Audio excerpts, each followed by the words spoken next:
of Allie. She was the only girl growing up in the family. On either side. On either side, that's true. The only girl. So, of course, we tried to teach her to kind of take up for herself. She was sassy anyway, a little bit spoiled. She was the queen. But there was this one particular time that, as a family, we were all sitting together. And who got the gloves? I think it was Cody. Got a pair of... More than likely. Yeah. Got a pair of boxing gloves for Christmas. And we happened to have another pair, and we let Allie and Cody kind of go after it. Well, I'll tell you, Allie took a bunch of knocks, didn't she? She did. I mean, if you see it in slow motion, you'd think that she absolutely would go to the floor. But she was having a great time with Cody until she just about had enough. And about the time she had enough, the gloves came off, right? Correct. She took off after him. When she took off after him, it took everyone in the family to absolutely tackle her to get him off. Cody was about to be in a lot of trouble.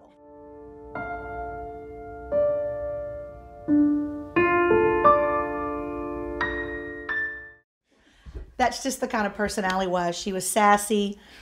We taught her to be, tried to teach her to be confident and take up for herself, and especially with how many boy cousins. Boys. Yeah, all the boys. I don't know, 6 or 7. Her But brother. More than anything, she was caring, and she just never wanted you to know that inside of her that saw for the least of these. I mean, if Allie ever had anything in her life that we really didn't realize until later on in life, Right. It was that caring soul that she had. And anybody that knew Allie, in the scripture that she had highlighted is, speak up for those who cannot speak for themselves. Defend the rights of all of those who have nothing. And she who welcomes the poor and helps the needy. I think that's the part of Allie that we didn't even realize, and that it's taught us so much. I can tell you that girl has taught me many, many lessons about looking after those who can't look out for themselves. Well, you know, like just a couple of weeks ago, her story and her life just keeps giving. Lance, his brother, met someone who Allie went to school with and was in children's home. And he didn't have the opportunity to do what other kids could do. And so when they would go do something, he would be left behind. But he shared the story about how Allie would always take up for him. And if they would go get a Coke or something, she'd go to the office and take care of it and say, I've got him, it's okay. And he went to tell the story that he'd really never been given a birthday party. And Allie came home to me one day, and I remember her saying, Mom, I'm going to the bowling alley. I'll be back in a couple of hours. And I'm thinking, Allie's not a bowler. What's she doing hanging out at the bowling alley? And she had surprised this boy with a birthday party. And he told us it changed his life. And to this day, he cries about her. So, you know, Allie's story is just the thing that just keeps giving and keeps giving. It really does. And like we say as parents, we didn't even realize what we had in front of our eyes. I guess you could say that. Treasure. What a treasure we had in front of our eyes. She was a fabulous soul. She just... That's one thing you've always said, and I've always said that. She was truly a fabulous soul. And you wonder sometimes why, and the Lord is sovereign, you wonder sometimes why the good ones are taken. Or the good ones have to die at such an early age. But I can promise you that her life impacted more than some that would pass at 90. Hear people say all the time, God works in mysterious ways. And in Allie's case, without getting real emotional, he worked in wonderful ways. Because if you can sit back after the accident and you think about everything that happened before, the weekend before Allie decided to surprise me and come home, I was having a terrible week. And I will really never forget walking in. It was like 10 o'clock at night, and I told Robert, I've got to go to the office. And he said, I really think you need to come by. Little Jackson's over here eating. You need to go see him. I said, no, I need to get to the office. And I will never forget walking in, and there was Allie. And surprised you. Sight for sore eyes. She was a sight for sore eyes. We got to go hiking that weekend. It's almost like God allowed us to do everything that you would have ever dreamed. We played Monopoly. Games. Sure did. It was almost like if you could look back in time, you could see the handwork of the Lord. You absolutely could see that we were getting the best of Allie. I believe the following Nobody saw her. weekend she spent the weekend with her best friend. Is that correct? Sarah, she'd spent the whole weekend so with I think she Sarah. spent the whole weekend with Sarah. But we're going to talk about really what happened in the accident. A few weeks later, her friends wanted to go to Kansas City to do a little shopping. Allie hated to shop, but anyway, she thought she'd bear it and thought she'd go shopping. And so her and a few girls were heading to Kansas City that weekend. That day, she had told us she was leaving, around 2 o'clock or so. And like I said, she was with her friends. And Allie happened to be in the back seat. She drove a lot of the time. She did. But this time she didn't drive. And, we don't know why. She mentioned something about having to drive all the time, and we kind of, I don't know if we talked her out of the issue specifically, but pushed it a little bit to have somebody else to drive. And anyway. So, what I understand from her friends is that they were just having a wonderful conversation. She was with two other friends. Two other girls. And they were really kind of having a wonderful conversation. And Allie had mentioned to them, you know what, girls? She says, I'm getting really tired, and I'm going to take a little nap, but just know I'll be listening. I think back to that now. And she lay down in the back seat. She lay down in the back seat, and of course she wasn't wearing her seatbelt. I mean, I've always been a seatbelt wearer, but I don't think I've ever put mine on in the back either. It's just something, I guess maybe we feel invincible in the back. I don't understand why. Seatbelts should be worn front or back, there's no doubt, but go ahead. Well, she just absolutely wasn't wearing her seatbelt. The other two girls survived. It was really a simple accident. She just overcorrected, and they kind of plummeted down an embankment. They're off the interstate. They're headed to at the Joplin, Missouri exit.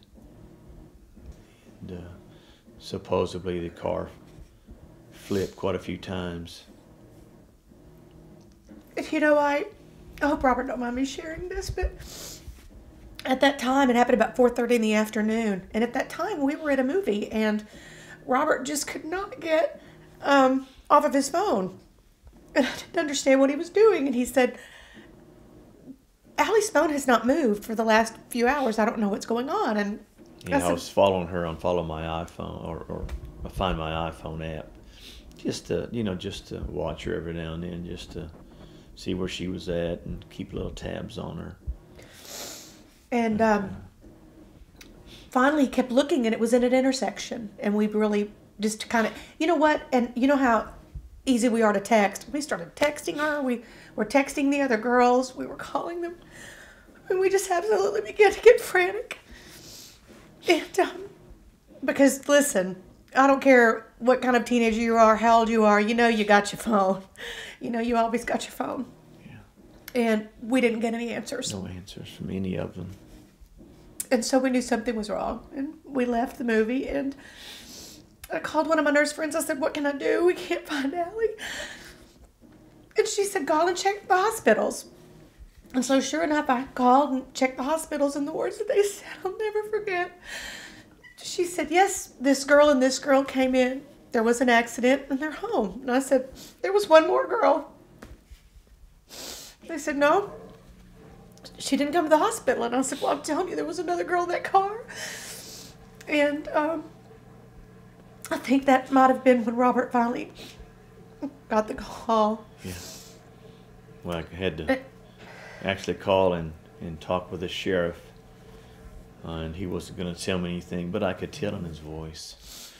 And come to find out later, they had sent a policeman to our house twice to give us the news, and we weren't home. And he was reluctant to tell me anything, but he finally did. And if you ask how you feel at that moment, and you want honesty, the first thing you're going to say is why. Yeah. Why such a kind soul? Or How can it be? is it really real like you It's a said? nightmare. Am I in a bad dream? I mean, there's just no other way to say as to why, and we don't understand, and why wasn't she wearing her seatbelt, and is this really real? And Right. I guess as life goes on, you begin to know that it is really real and it is fragile, and to celebrate and love them while you have them, because you never know when that day's going to come. Because we sure weren't expecting it. Not in a million. You don't ever think that your children would die before you do. You always think they'll definitely outlive you. And very sad. But oh, I think more than anything that's hit me is how much you can learn from your children. That, you think you're teaching them, and in actuality, if you'll just watch their lives, Allie taught us. She did. She taught a lot of people how to live their life. She really did. She did. A lot of people, I don't mean to sound crazy when I say this, but a lot of people do follow Allie. And I've learned, even as a parent, like I said, we were amazed every day with stories that we didn't even realize what Allie was truly like. Obviously, we have some of the funnest memories and some of the best things, because I swear anything that I look at or anything that I think of, I can think of a memory that we had. I can think of something stupid we said, or I can think of something that we used to make fun of our parents for. Always saying that we unfortunately are becoming them. But I think that she gave me a lot, and she gave me a great friendship, but also a great family that I can always have. I would say that Allie, we always say she left her mark on life. At her funeral, our pastor said one of the most profound things that really just kind of took off and went kind of viral, if you might say, and it was #FollowAllie. And since then, it's now on bumper stickers on cars. It's just a way that people look at to really follow her life. Listen, she impacted so many people in college that they do want to follow her. But this was a shirt, I think, that was really brilliant. This was Allie's actual signature. And it says, "Always lock in," because she wasn't wearing her seatbelt in an accident. But her signature has really become her mark on life and brought so many people to the realization that life is short. Follow her footsteps, follow what she was like. But it's done so much more too.